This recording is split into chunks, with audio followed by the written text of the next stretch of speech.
Selamun aleyküm dostlar. Bir neçə müddətdir görüşmürdük. Qabağıma dünəndən xəbərlər çıxıb bəzi dini təhqir edən şəxslər, yəni şəxs olaraq demək adamın dili gəlmir. Yəni məxluqatlar həbs edilib, birinə 10 sutka verilib, digəri həbs edilib və s. Ümumiyyətlə mən istəyərdim bu mövzu haqqında sizlə bir bölüşüm, fikir bölgüsü aparım sizinlə. Mən çox götürmürəm, çox uzağa getmirəm. Azərbaycan müstəqilliyini bərpa edəndən sonra 18 oktyabr 1991-ci ildən indiyə qədər, 2026-cı ilə qədər, yəni Azərbaycanda və Azərbaycan dövlətinin, Azərbaycan xalqının, Azərbaycan cəmiyyətinin, Azərbaycan iqtidarının, Azərbaycan müxalifətinin, Azərbaycan mediasının, Azərbaycan ictimai sektorunun, Azərbaycan QHT-sinin, abuvatillərinin və s. İslam dininə və müsəlmanlara münasibəti haqqında danışmaq istəyərdim sizinlə.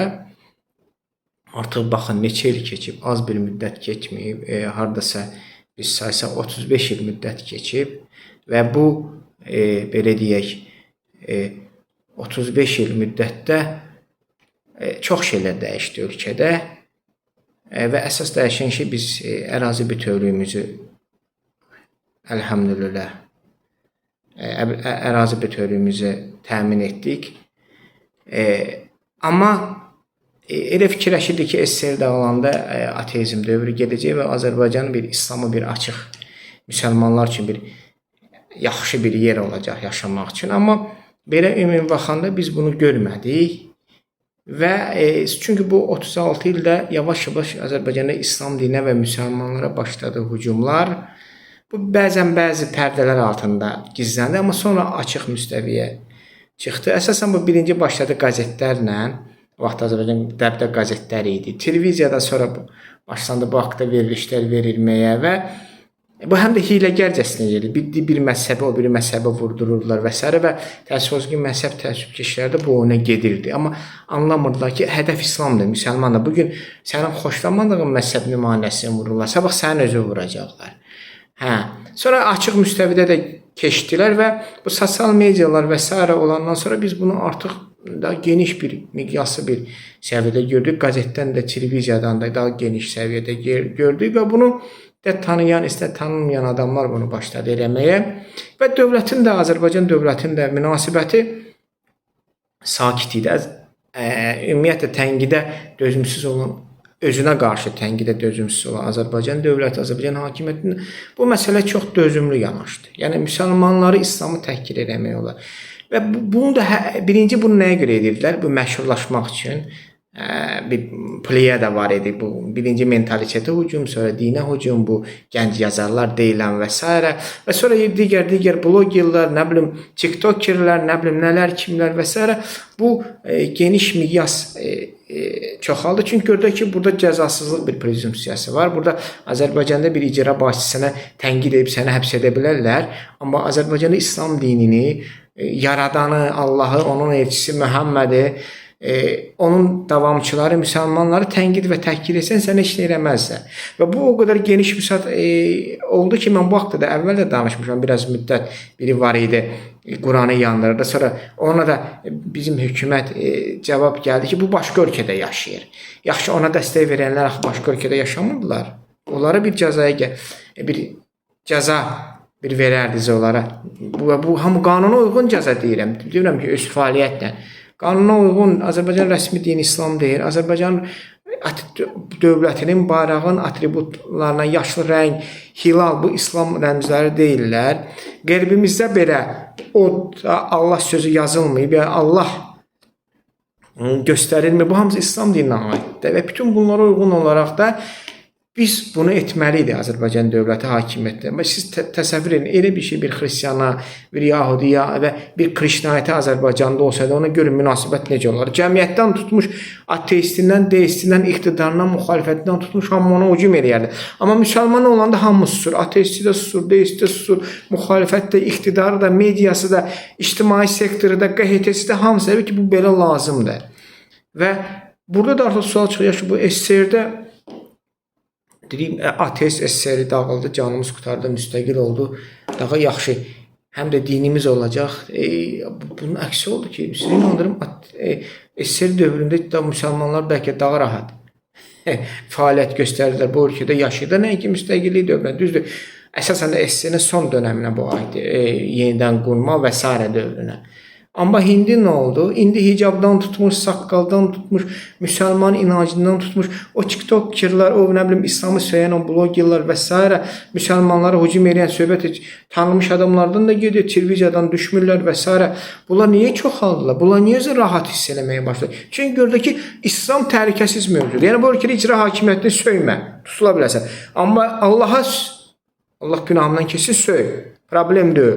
Muhammed'i ona elçisini söy, problem deyil.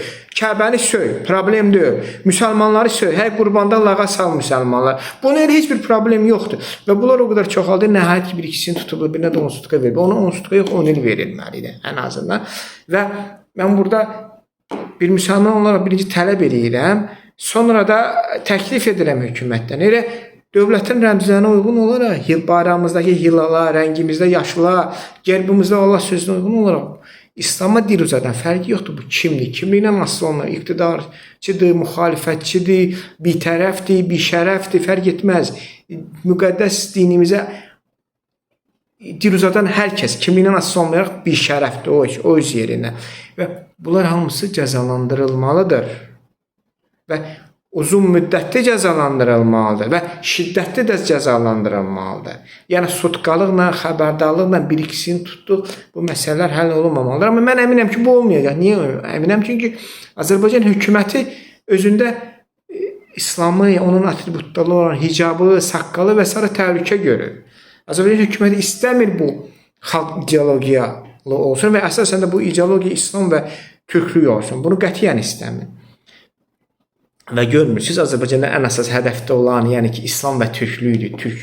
İslam dini inancıdır və türk milli kimliyidir. Yəni burada sən qabağa getsən, olsa sən qarşıma bir şlaqban olacaq. Hansı sahə olursa olsun. Və o həmən o məxluqatlar da nəyə görə tutublar? Ona görə ki, yox onlar İslam'a dil uzadıblar. Və nəhayət ki, bizim hökumət nümayəndələri birdən, belə deyək, azareniya gəlib bunlara. Yox, qətiyyən elə bir şey yoxdur. Sadəcə bizim hökumət fərq etmir, ideologiyadan qorxur və ideologiya çoxalanda və ona qarşı başlayır addımlar atmaq.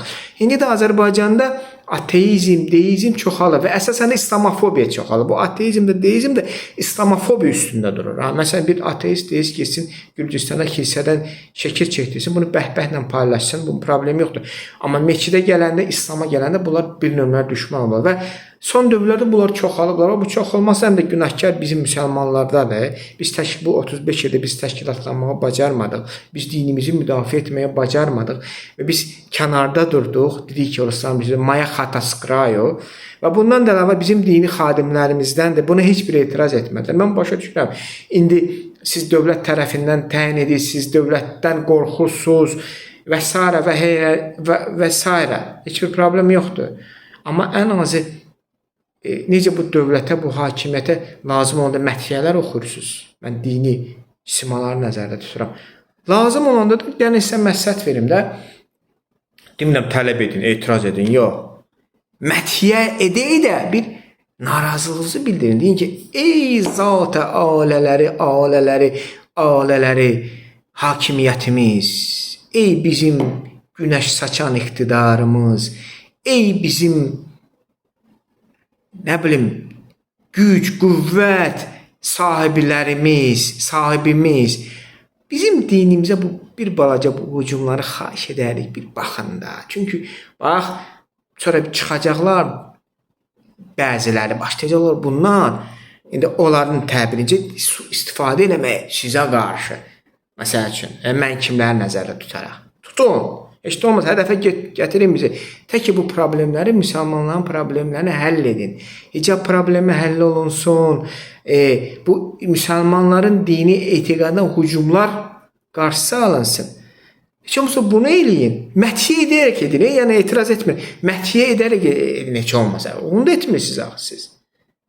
Yəni ki, bu və bu həm də bütün bu günahkarın həm də özümüz səbəb olaraq olduq, bizim dini cami olaraq oldu, bizim dini simalarımız olaraq bütün bu ümumi götürsək, bu ateizm, deizm, bu İslamofobiya bu qədər Azərbaycanda yayıldı. İndi hökumət niyə görə? Hə, nöqtəyə gəlin bunları həbs edib. Bizə görə həbs etməyib, birdən xuliyaya düşərsiniz ki, ha, hökumətimizə iman gəlib. Xeyr, gəlməyib. İnşallah təki gəlsin. Sadəcə olaraq bizim hökumət İslamdan da başqa bütün xalqın ideoloji olmasını istəmir, fərq etməz. Birinci təbii ki, İslam da türklüydür. Sonra amma istər kommunizm olsun, istər liberalizm olsun, istər ateizm olsun, fərq etməz. Bu çoxalanda hökumət özünə görə narahat təbiri başlayır bu siqnalı çalmağa və buna görə bu ateistlərin çoxalmasına təşkilat, biz müsəlmanlardan fərqli olaraq bu ateistlərin çoxalmasına, təşkilatlanmasına belə deyək, addım ataraq bunları həbs edir və bunlara deyir dayanın.